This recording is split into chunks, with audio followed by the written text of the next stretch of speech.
diligent knowledge, action, and dedication. Maraming ilan dyan, mga vendors. At syempre yung ating mga riders, food delivery. Takot nang mag-deliver dahil sa malawakang krimen. Ang isang sigaw ng mamamayan, BBM, resign!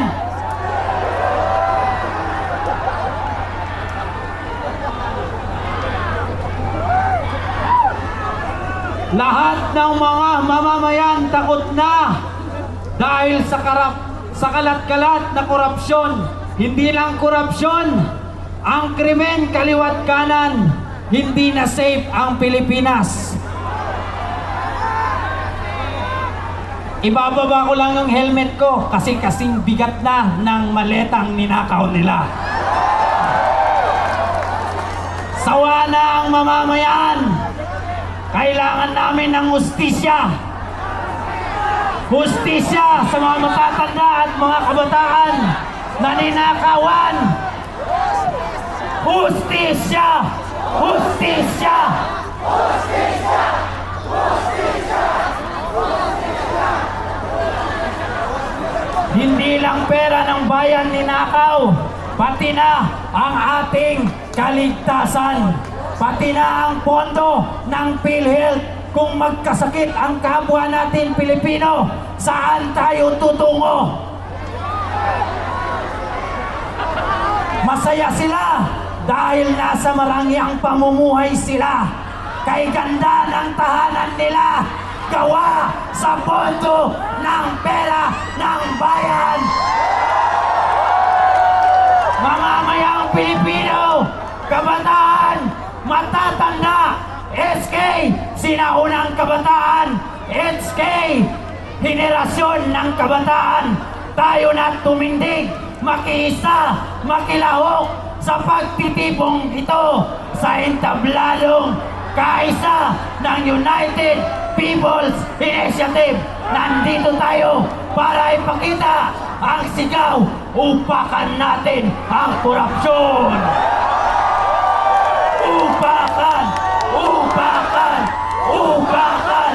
Upakan! Hindi lang doon nagtatapos, hindi lang tayo uupak, sisipain! Sisipain! Mga kurakot, dapat sipain! Kawawa ang mamamayan. Tayo'y gutom. Sila nagpakasasa sa pondo ng bayan. Sila'y nagpakabusog sa pondo ng bayan. Ang ating kaban ay unti-unti na nilang inuubos. Ang mga proyekto ng ating pamahalaan, unti-unti na nilang binibenta. Ang mga kapakanan ng food delivery at mga rider, nasaan ang aming proteksyon? Hustisya sa mga rider na sinaksak.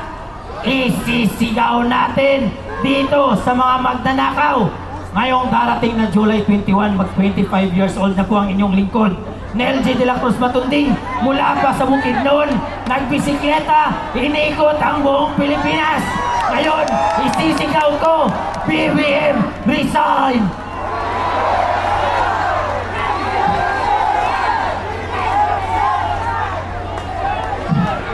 Sa birthday ko ngayong July 21, wish ko sa darating na susunod na linggo, kakatay tayo ng buhaya. Mga congressman, mga tulungis, wala kayong bayag. Halika't samahan ko kayo. Pumunta tayo sa slaughter. Hihiramin natin ang bayag ng baboy dahil binaboy nyo ang kaban ng bayan. Muli, Sisigan Pilipinas, ang inyong lingkod. Maraming salamat po. Upakan natin ang korupsyon.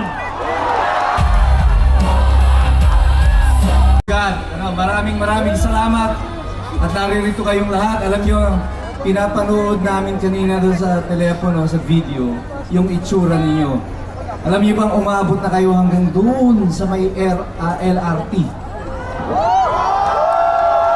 Opo, ganun na po kadami yung tao dito. At every week, padami po ng padami yung mga tao. Dali lang, ibababa ko lang itong aking telepono.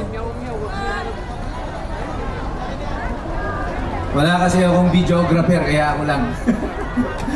Naglakad ako kanina mula doon, sa dulo, paparating dito. Nagulat ako sa dami po ng tao, sa totoo lang. It's amazing na ako po ay naririto ngayon sa Liwasang Bonifacio. Marami pa po sanang dadating dito. Kanina pinag-uusapan, pati yung bus ni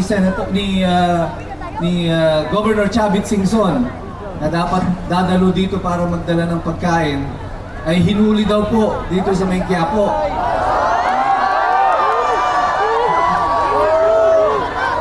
Dati, senador at saka mga congressman na hinuhuli. Ngayon pati lugaw hinuhuli na. Ganun ka-desperado itong pamahalaan ito. At alam niyo ba, ang lugar na ito ay makasaysayan, Liwasang Bonifacio. Noong 1896, mayroon pong isang revolusyon na idiniklara ang ating mga katipunero. Si Andres Bonifacio, bilang simbolo ng kanyang protesta, pinunit niya ang sedula. At sumigaw siya ng sugod! Ang sabi niya. At ngayong gabi, uulitin natin ang eksena na yan dito sa Liwasang Bonifacio. Kayo ang mga katipunero ngayon sa gabing ito. Tayo ang susugod para sa demokrasya. Kaya nyo ba yon? O sige, testing lang ha. Sa aking hudyat, pagtaas ko ng aking kamay, sabay-sabay tayong sisigaw ng sugod. Ready? 1, 2, 3! Malakas, pero kailangan pag sumigaw kayo ng sugod, yung talagang feel na feel nyo. Yan, tubig daw ang sigaw doon.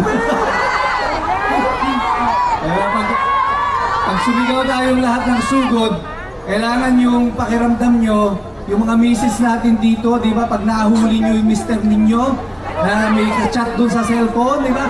Hi! Dapat ganun.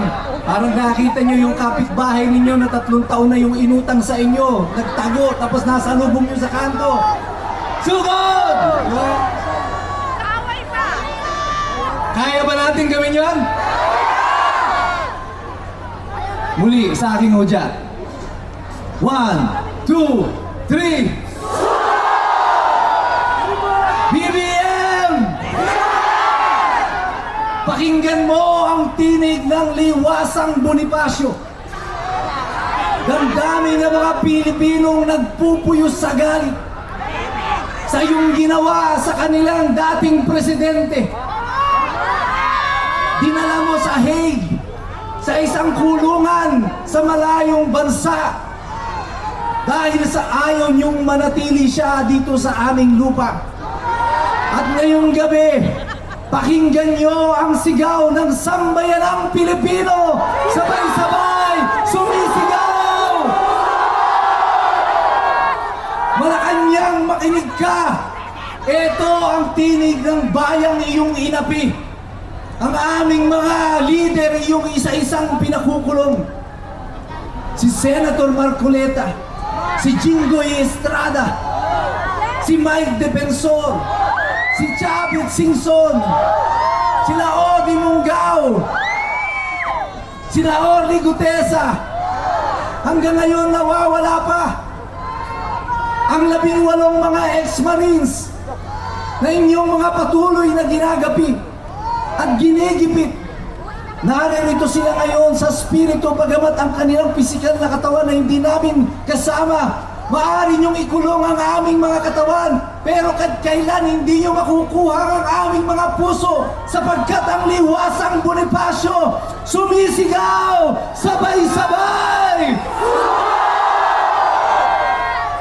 Naririnig niyo ba ito, Malacanang? Ito ang totoong sambayanan.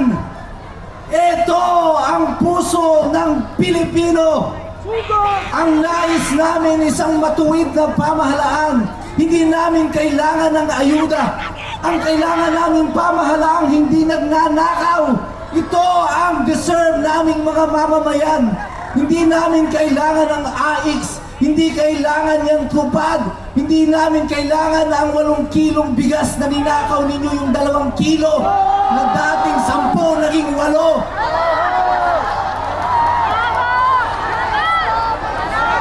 Ang kailangan namin, mga pinunong maglilingkod sa amin. Kasi yan ang dahilan kung bakit kayo naririyan. Pinagkatiwala namin sa inyo ang kapangyarihan upang gamitin sa aming kapakanan, hindi para inyong abusuhin. At ngayon sa gabing ito, binabawi ng Pilipino ang kapangyarihang ipinahiram sa inyo. At nagmumula dito sa liwasang Bonifacio, makinig kayo, Malacanang, ang taong bayan, sabay-sabay, sumisigaw!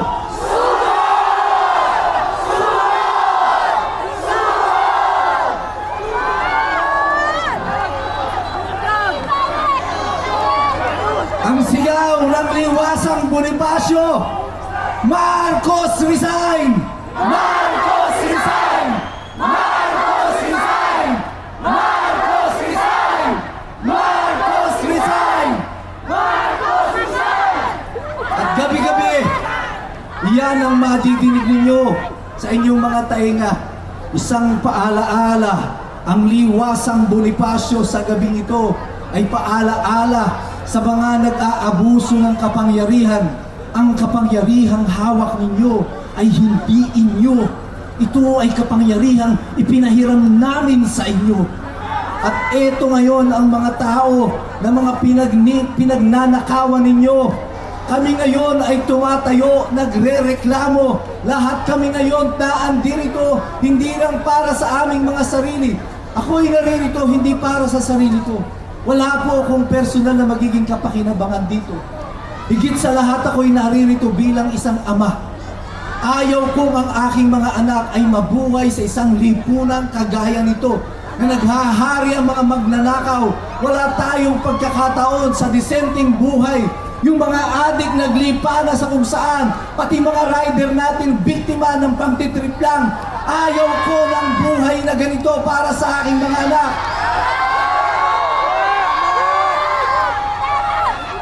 Mayaman ang Pilipinas. Napakayaman ang Pilipinas. Pero yung kayamanan natin, ninanakaw ng iilan. At ginagawa tayong mga aba at mga pulubi. At ginagawa tayong mga walang kwentang mga tao. At sinasabi lang sa atin, eto lang ang sa inyo. Isang supot na bigas. Eto ang sa inyo. 2,000 piso bayad sa boto nyo, 1,000 piso. Pero ang Pilipino, tayo ay mga marangal na mga tao. Kaya sila Andres Bonifacio nung tumindig dito sa liwasan, walang baril, walang armas, mga magsasaka, mga mangingisda, mga ordinaryong mamamayan. Pero ang meron sila ay tapang at lakas ng loob. At ito ang bitbit ninyong lahat sa kasalukuyan. Ito ang meron tayo. Ang tanging kalayaan na magsalita at magpahayag at gusto pa nilang agawin sa atin. Kaya nakakulong yung ating mga pinuno, hindi dahil sila ay mga korap, kundi dahil sila ay nagsasalita. Kaya tayong lahat nagsasabi sa inyo, dyan sa Malacanang, pakinggan ninyo ang tinig ng liwasan. Pakinggan ninyo ang tinig ng sambayanang Pilipino. Sabay-sabay, sumisigaw!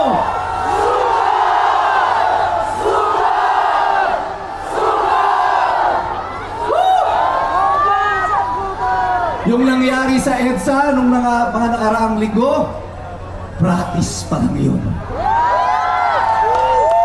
Etong ginagawa sa liwasang Bonifacio, may suot na kaming gloves. Pag hindi pa kayo tumino, knockout na ang aabutin ninyo sa amin. Mayroong bantang nagaganap sa ating bansa sa kasalukuyan. mayroong bantang nangyayari sa ating bayan. At meron po akong isang awitin na ihahandog sa inyo na makaka-relate tayong lahat. This is an original song composed by Butch Charvet, pero ginawa ko po siyang rap song. So, and we're gonna do it now. At aawitin natin lahat ito, papakita natin sa buong bayan. Alam natin kung sino ang banta sa bayan na ito. At tayong lahat ay tutugon sa banta na ito.